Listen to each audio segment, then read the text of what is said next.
Aujourd'hui, on va parler d'un phénomène très intéressant, le boom des onigiri en France. Pourquoi ces petites boules de riz japonaises séduisent-elles autant les Français? L'onigiri est arrivé en France il y a quelques années, mais au début, il restait discret. On le trouvait surtout dans quelques restaurants japonais. Mais depuis 2023, on les trouve un peu partout, dans les supermarchés français et même dans les gares. Pourquoi les onigiri sont-ils devenus populaires en France? D'abord, c'est pratique. Les Français adorent manger sur le pouce, surtout à midi.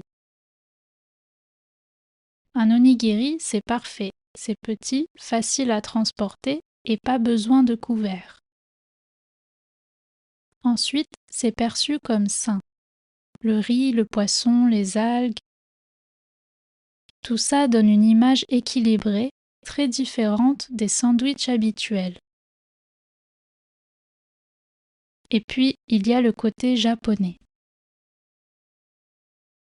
La culture japonaise est très populaire en France. Les mangas, les animés, les sushis. Alors forcément, l'onigiri aussi séduit.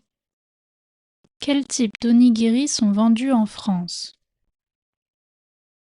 Les premiers onigiri vendus en France étaient très classiques, saumon, thon mayonnaise ou algues. Mais aujourd'hui, on trouve aussi des versions adaptées au goût français. Fromage, tomate olive et même poulet rôti.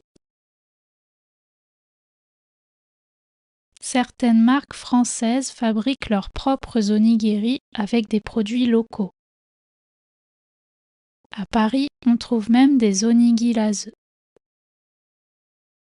L'onigiri comme symbole de la fusion des cultures.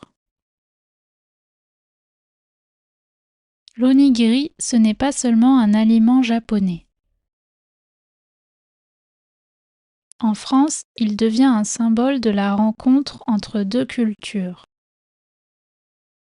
La simplicité japonaise et la gourmandise française. C'est une belle preuve que la nourriture peut aussi être un langage universel. Et toi, as-tu déjà goûté un onigiri français? Dis-moi en commentaire quelle est ta garniture d'onigiri préférée en français.